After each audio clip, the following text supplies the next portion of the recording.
Olá, amigos, amigas, todos que nos acompanham aqui no podcast Mesa de Debates de Todo Um Pouco. André Bom Tempo com o nosso Notícias Comentadas, fazendo um panorama aí das últimas 2 semanas, inclusive pegando um assunto que já demos algumas pinceladas, mas seria bom abordar outras questões aqui, que é o caso do Silvio Almeida.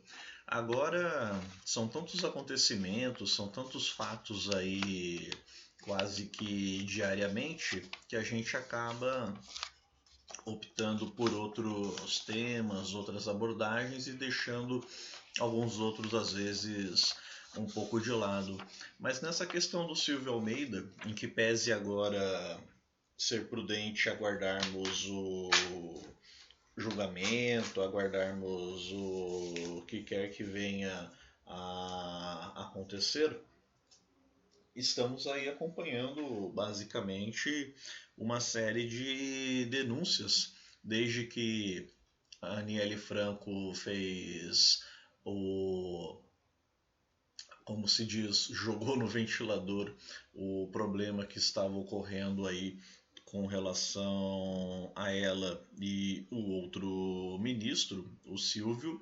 Outros alunos, alunas, vimos aí várias outras pessoas, de certa forma, tendo coragem, criando coragem para também denunciar o professor e ex-ministro Silvio Almeida.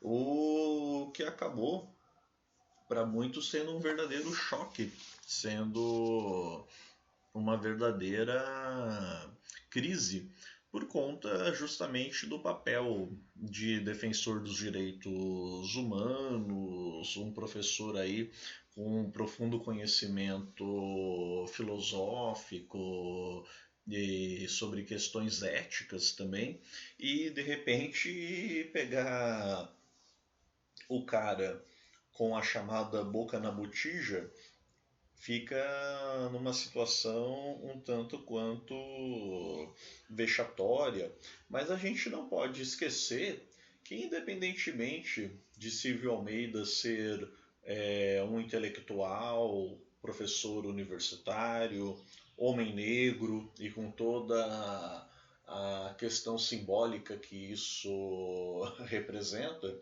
e estava representando para o movimento negro, ele tem uma postura de poder na sociedade. Ele é um ministro de Estado, em que pese ser do governo Lula, mas, como qualquer outro governo no Brasil, é do Estado burguês e, infelizmente, cumpre com as tarefas do Estado burguês. Então a gente não deve ficar heroicizando essas personalidades, né? Personificando essas figuras, justamente primeiro porque eu acho que não dá para pôr a mão no fogo por praticamente ninguém. Já começa por aí. Esse é um primeiro e importante detalhe dessa história. E outra, você não deve, aí falando mais diretamente com o movimento negro, resumir a sua luta, resumir a sua pauta na pessoa do Silvio Almeida, ou no que ele faz ou deixa de fazer, no que ele defende ou deixa de defender. Até porque a luta do movimento negro é muito maior, é muito mais abrangente. Vide aí tantos problemas que nós temos no Brasil e que o próprio ministro teve uma relação, teve uma atitude relativamente pífia no combate ao racismo, no combate às diversas problemáticas causadas, seja contra a população negra ou mesmo outros grupos, como os LGBTs, como as mulheres propriamente, entre vários outros. Então fica aí dado o recado e que a gente não caia, por mais que o ser humano seja um bicho contraditório, mas que a gente não caia novamente nessas contradições do sistema. Falando em contradições do sistema, esse também é outra pegada complicada aqui.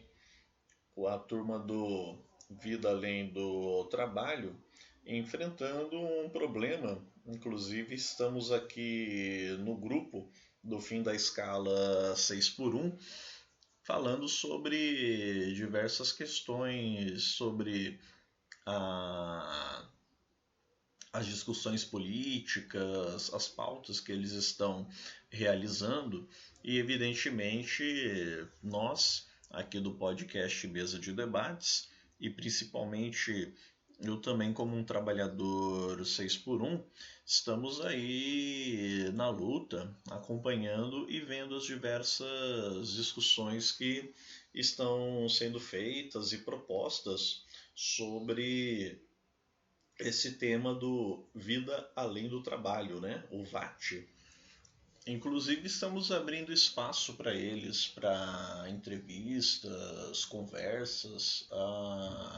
Conforme o Guilherme já falou, ele que tem acompanhado mais essa parte da agenda do canal, eles ainda não se demonstraram assim receptivos à questão do convite, mas um ponto que a gente queria tocar aqui principalmente é uma polêmica que está tendo por conta de uso de imagem ou um suposto uso de imagem e que o VAT, pessoal aí do Vida Além do Trabalho, não está gostando e querendo inclusive utilizar a justiça para poder processar, para poder impedir que outros utilizem a sua imagem ou o que ele considera ser um direito de imagem, como se fosse assim uma empresa propriamente, como se fosse uma grande corporação, uma Coca-Cola da vida, sendo que a proposta deveria ser justamente outra. E o que pega mal é também um grupo, uma organização dessas e que tem uma luta como essa, querendo se valer, se sustentar aí pela justiça burguesa, o que fica pior ainda nesse cenário.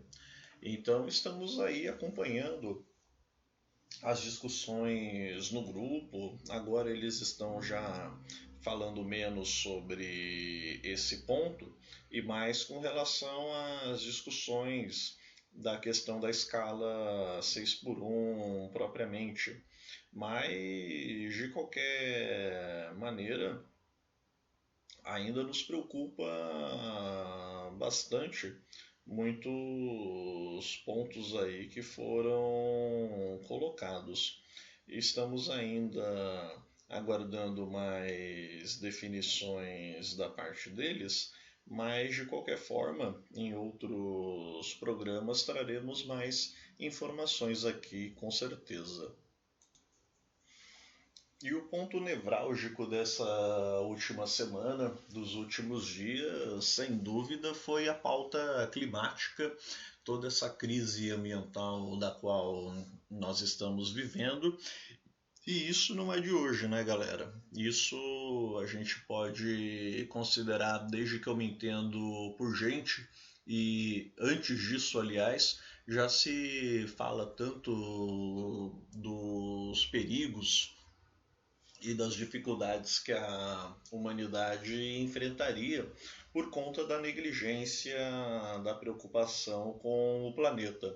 Bom, eu acredito que tudo que estamos vendo agora é resultado disso.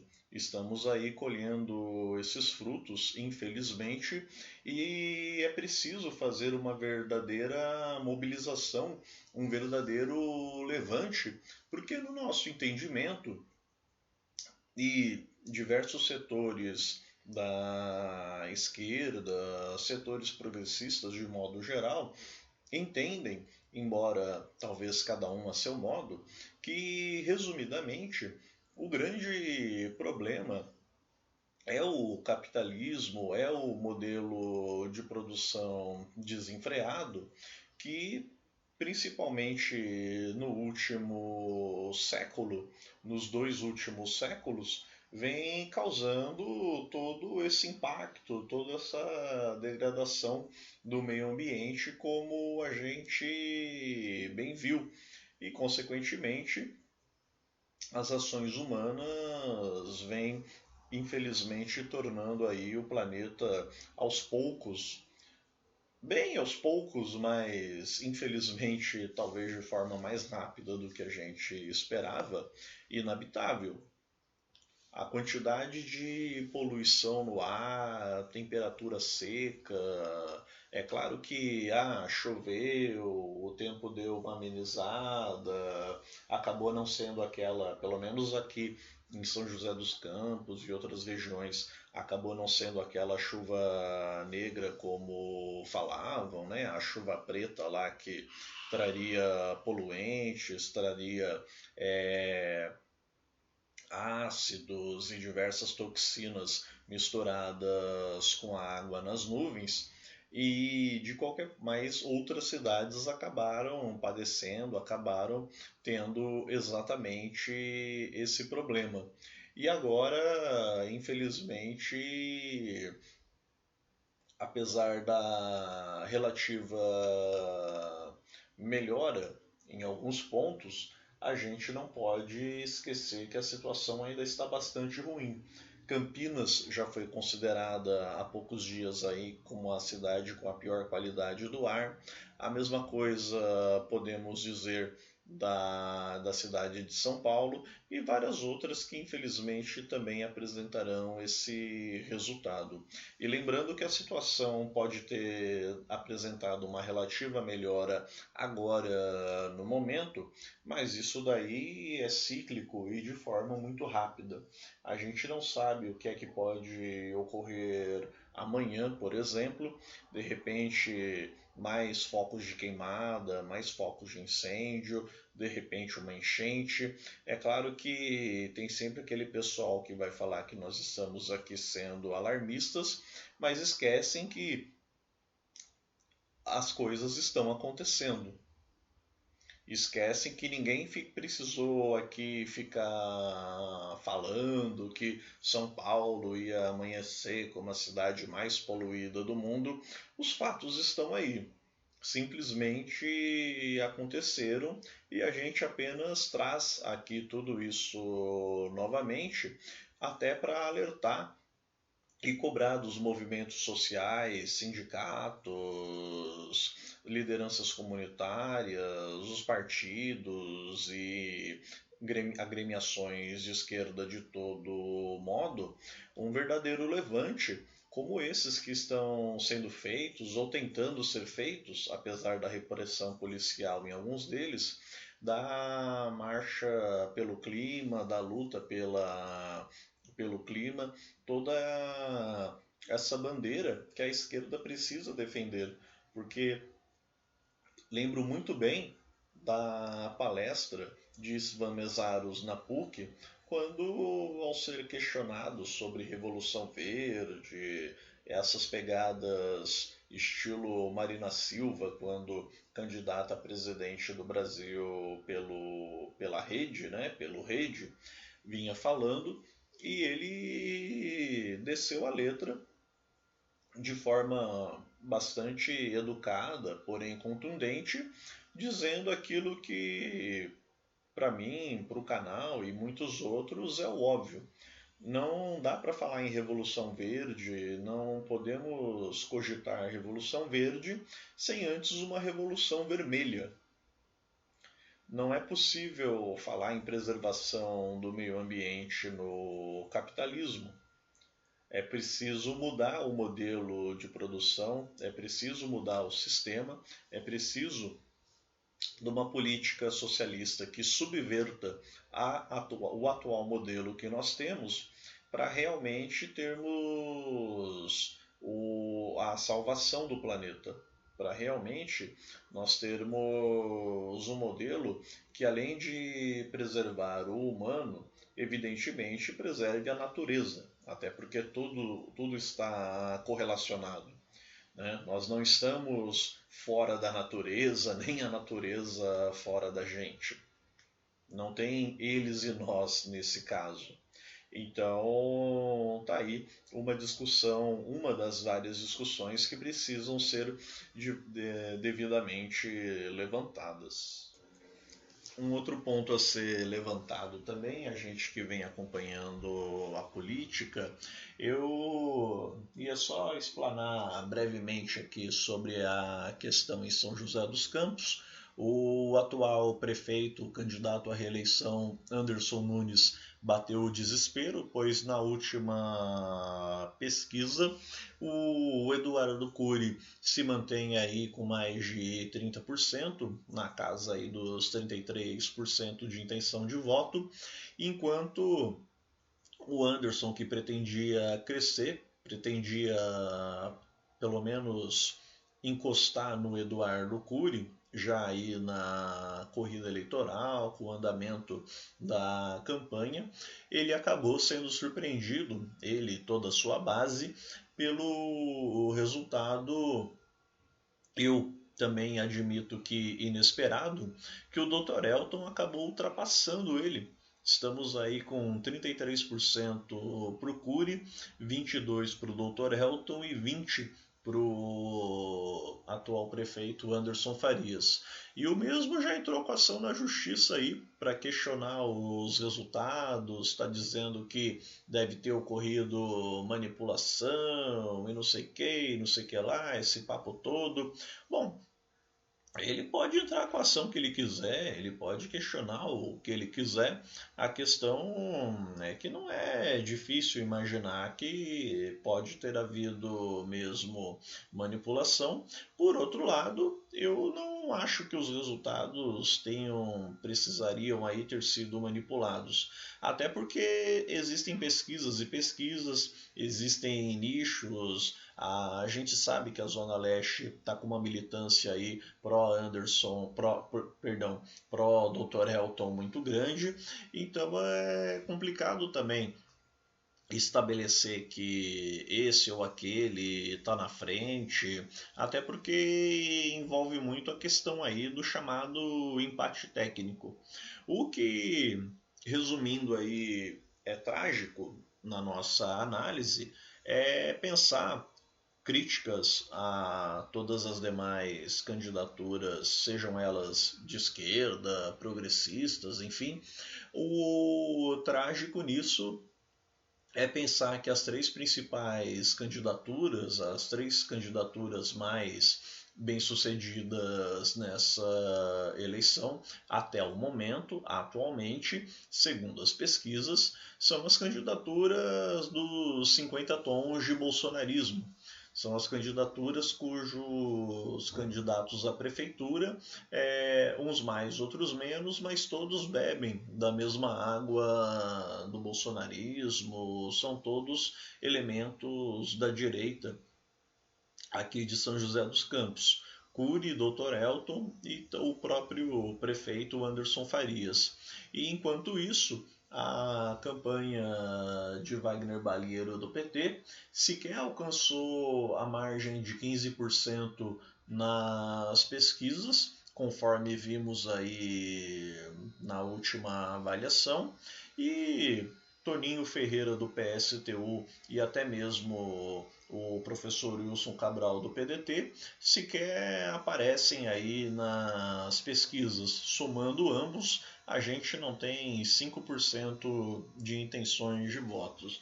Essa eleição de São José dos Campos Do meu ponto de vista, já é uma eleição aí sem nenhuma perspectiva e também não guardo grandes perspectivas para a eleição em São Paulo.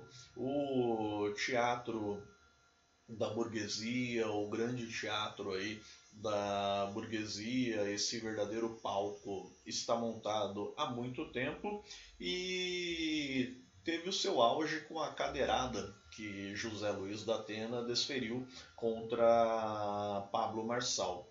Em que pese muitos comentários, muitas piadas na internet e muitas pessoas se sentindo de certa forma vingadas pela atitude de Datena, eu não vou aqui parabenizar nem esse nem aquele candidato. Jamais votaria seja em um, seja em outro, até conhecendo aí o histórico de cada um deles e evidentemente aquilo que no fundo defendem, aquilo que no fundo entendem como sendo o melhor, seja para a própria capital paulista ou para o Brasil de modo geral. Além de ser aí uma disputa de egos, além aí de ser uma disputa de quem grita mais, eles estão basicamente fazendo o jogo da burguesia que os apoia, que os financia e, claro, tentando tornar o jogo político cada vez mais patético para, no final das contas, fazer valer aquele candidato que a classe dominante queira que de fato vença. E, evidentemente, deixando outras candidaturas, principalmente as candidaturas mais radicais, no sentido marxista do termo, no sentido da causa raiz, de enfrentar o problema na sua origem, deixando essas candidaturas evidentemente de fora e seguindo todas as orientações antidemocráticas na nossa avaliação da justiça eleitoral. Como eu disse, perspectiva zero nessas eleições, seja São Paulo, São José dos Campos ou tantos outros lugares aí, conforme estamos acompanhando. Vou ficando por aqui nesse nosso Notícias Comentadas. Um beijo no coração de todos e tchau!